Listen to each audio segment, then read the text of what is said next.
There's a lot of grimy, bottom of the barrel dudes out there, tattooed up, grimy. They got a gun, can identify with me. Cause I'm from the streets, I'm from Watts, born and raised. All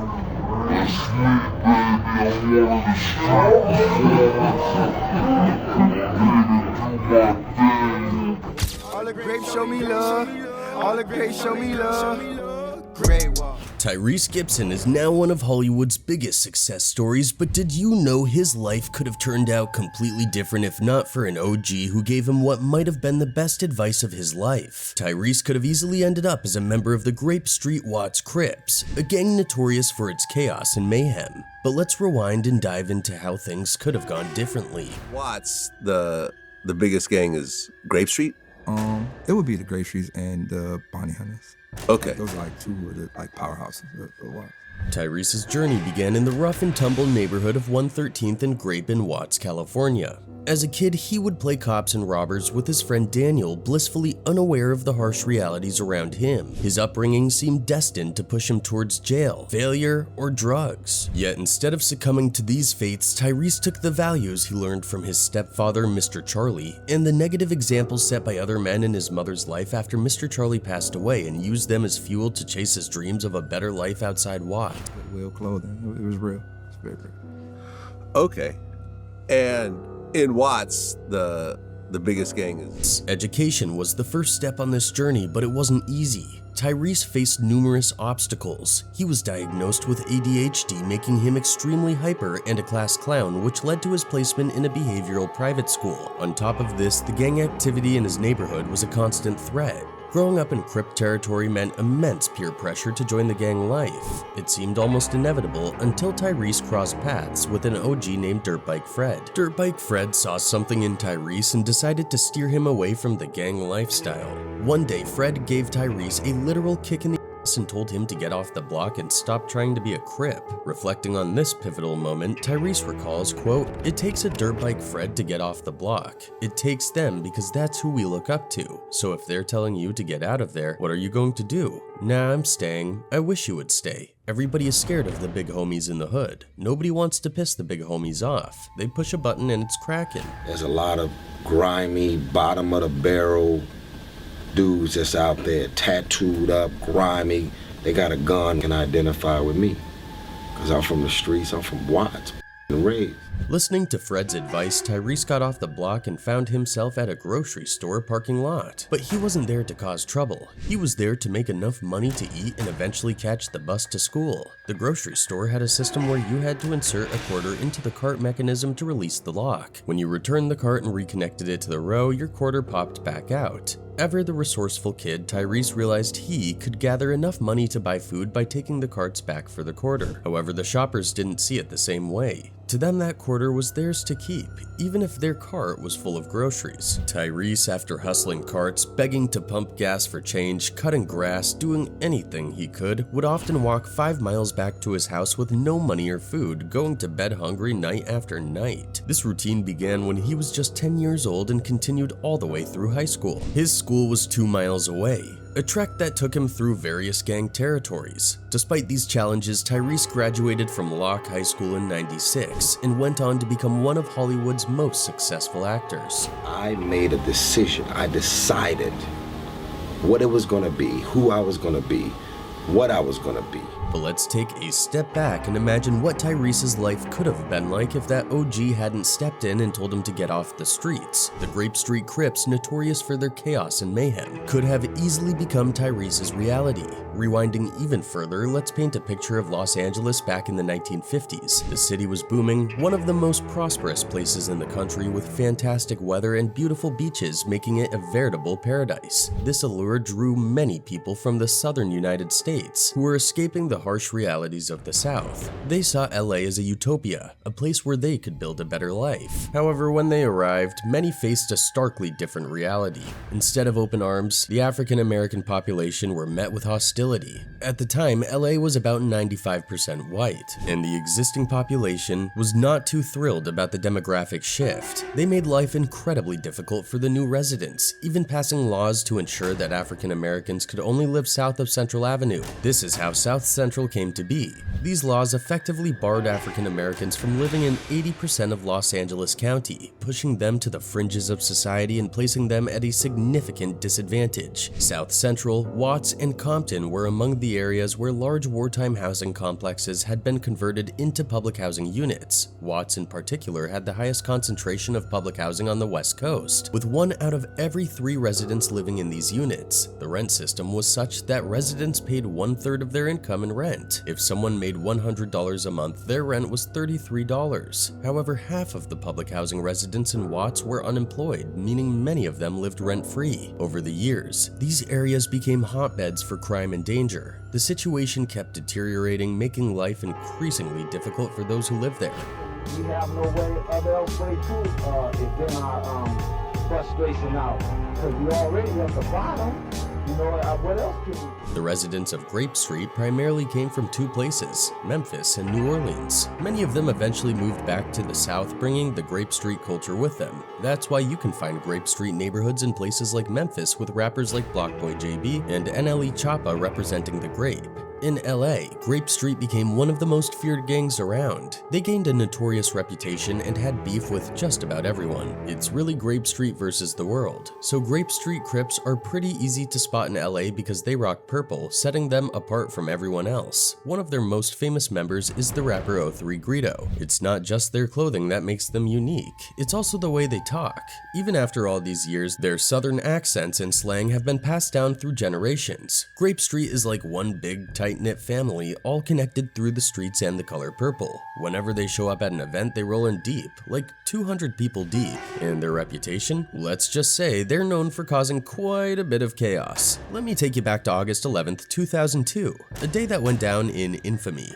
LA's biggest hip-hop radio station was hosting its annual Summer Jam concert. The lineup was incredible, with Nelly and Snoop Dogg set to headline the event. Naturally, 15,000 people poured into the venue, excited for an amazing night of music. But Grape Street had other plans. You could spot them easily with their purple headbands, jerseys, and those super long jean shorts that were all the rage back then. The Grape Street crew had every intention of ruining Summer Jam for everyone. They got into a massive altercation right in the front row. Things escalated quickly, and security just couldn't handle them. It got so bad that they had to call for backup to finally get them off the stage. By the time order was restored, it was too late. Everyone had already left and they had to cancel Summer Jam altogether. And mind you, the night had barely even started. All 15,000 attendees walked away empty-handed, their night ruined. This incident was a major turning point. The music industry collectively decided they wanted nothing to do with Grape Street after that night. Their bad reputation has stuck around ever since. 03 Greedo himself has said that nobody in the industry wants to work with them.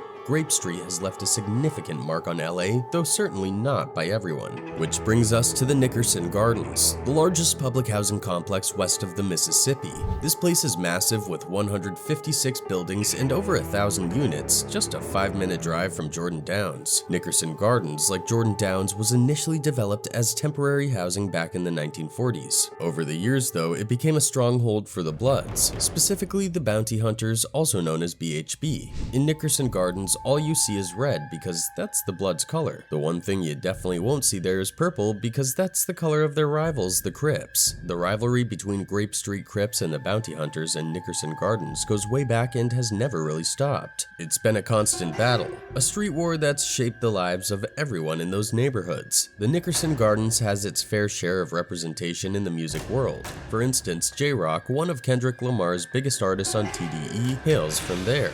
YG's artist D3 also calls Nickerson Gardens home. Back in the day, the neighborhood was represented by the rap group OFTB. If you go back to 2009, you can even find videos of Kendrick Lamar rapping in the projects. There was a few times, which is too many times I lied to you. They telling a lie. The only time I lie in the booth is when I sleep. You could say Kendrick Lamar was always good in the hood. These days, he's giving back to the community by holding a free concert right in Nickerson Gardens every year. But the rivalry between BHB and Grape Street has has been brutal, claiming many lives on both sides. Let's dive into a particularly intense chapter of this story. First, let's set the scene. Nickerson Gardens and PJ Watts, also known as Imperial Courts, were allies at the time running together. It was September 23, 2012 at around 2:30 p.m.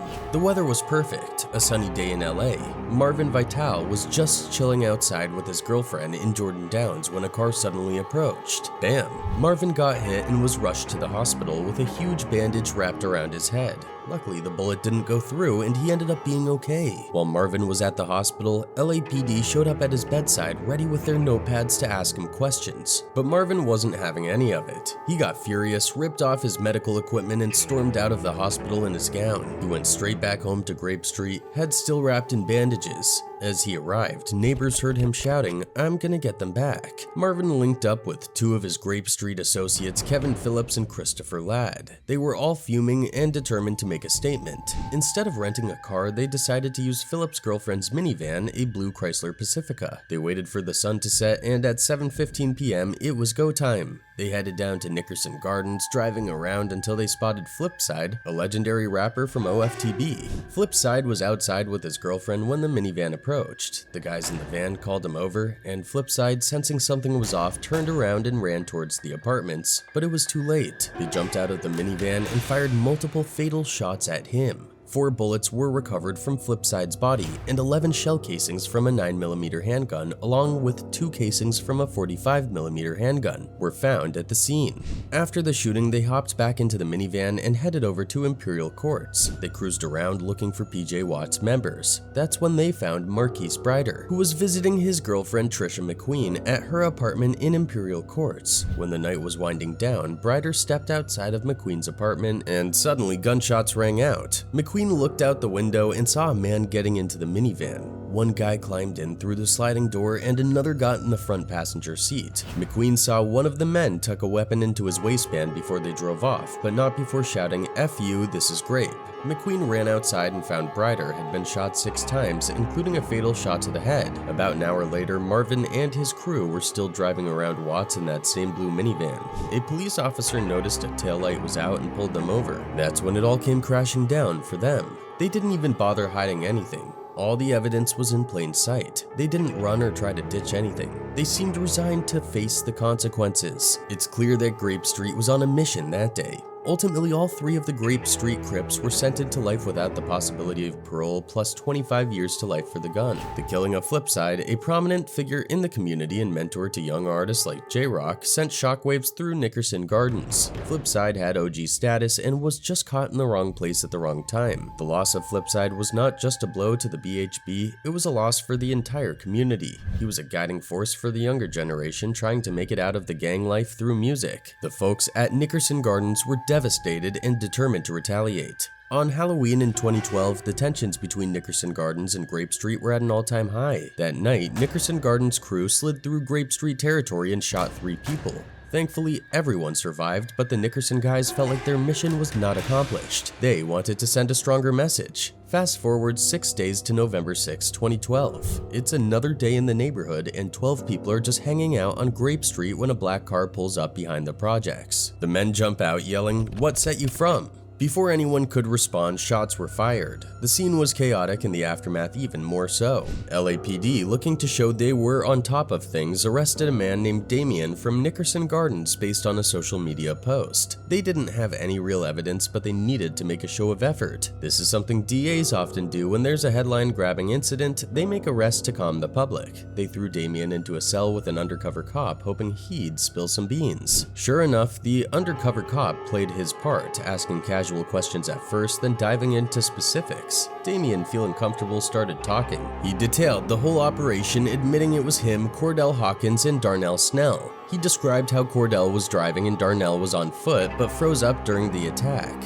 Damien's confession implicated all 3 of them. Cordell and Darnell were also placed with undercover officers. Darnell, who had indeed frozen up during the shooting, admitted to his cellmate that he didn't have the heart for it. He identified Damien as the one who followed through with the plan. On top of that, a dying Ashton Croswell told his friend Robert McGovern that it was Damien from Nickerson who did it. Robert initially told LAPD, but later in court he recanted, not not wanting to be labeled a snitch. However, it was too late. The cops had already documented his statement. The moral of this story: despite all the anti-snitching rhetoric in the music and the streets, people often talk when things get real. It seems like there should be an oath for those entering the street life where you accept all the consequences before jumping in. Many street guys have one foot in and one foot out, which puts everyone around them in danger. Either you're all in or you're not, and if you're not, you don't hang around those who are. For example, Darnell Snell is probably a decent guy who just got caught up in his surroundings. In addition to their other crimes, the Grape Street Crips were involved in some seriously notorious activities, including a massive drug bust in 2014 that made headlines. Nearly 8 million doses of PCP were seized during the operation. Although the violence in Watts has generally decreased over the years, the locals are still hard at work every day trying to restore the area to the prominent section of Los Angeles it once was. However, the Grape Street Crips are still active with plenty of members, and they continue to make their presence felt even today. With all this notoriety, fans of Tyrese are incredibly grateful he didn't go down that darker path. Instead, he built a wonderful career for himself. Tyrese's rise to fame started somewhat serendipitously when he auditioned for a Coca-Cola commercial at his high school music teacher's suggestion. His appearance in a 1994 Coca-Cola ad singing "Always Coca-Cola" was his big break, catapulting him to bigger fame and leading to other appearances for big brands like Guess and Tommy Hilfiger. Always Coca-Cola. In early 1998, Tyrese was signed to RCA Records. His debut single, Nobody Else, quickly climbed the Billboard Hot 100 chart, peaking at number 36. By the time he was 19, on September 29, 1998, Tyrese released his self-titled album, which debuted at number 17 on the Billboard charts. Shortly after, he became the host of MTV Jams, a weekday music video show on MTV, solidifying his presence in the music industry. The album's second single, Sweet Lady, became his biggest hit, reaching number 9 on the R&B charts and earning him a Grammy nomination for Best R&B Male Vocal Performance. The album's third single, Lately, also performed well, hitting number 56 on the Billboard charts, and eventually the album was certified for platinum. On May 22, 2001, Tyrese released his second studio album, 2000 Watts. The album's first single, I Like Them Girls, reached number 15 on the Billboard Hot R&B Hip Hop Songs chart. The album itself went gold, selling over 500,000 copies. After RCA Records disbanded, Tyrese signed with J Records and released his third studio album, I Wanna Go There, on December 10, 2002.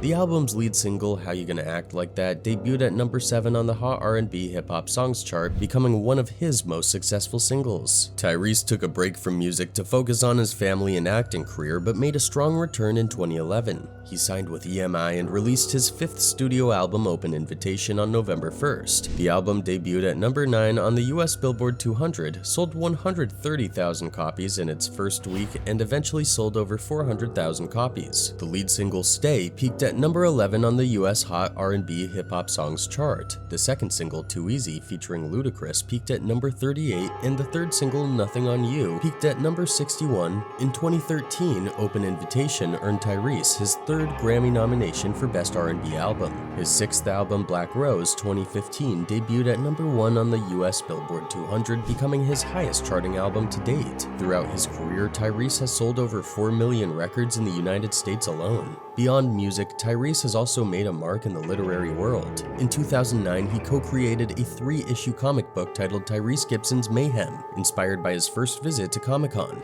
On May 8, 2012, Tyrese released his first book, How to Get Out of Your Own Way, which became a New York Times bestseller. His second book, co-authored with close friend Rev Run, titled Manology, Secrets of Your Man's Mind Revealed, was also a New York Times bestseller, released on February 5, 2013. In addition to his music and literary accomplishments, Tyrese has had a significant acting career. His first starring role was in John Singleton's coming-of-age film Baby Boy 2001. He gained widespread recognition as Roman Pierce in the Fast and Furious franchise, reunited with Singleton for the action film Four Brothers 2005, and played Robert Epps in the Transformers franchise. He also appeared in the comedy film Ride Along 2 2016 and the superhero film Morbius 2022. So Tyrese's story is one of resilience, talent, and hard work. From the streets of Watts to the heights of Hollywood, he's shown that with the right guidance and determination, anything is possible. Fans are grateful he took the right path, avoiding the pitfalls that could have easily derailed his dreams.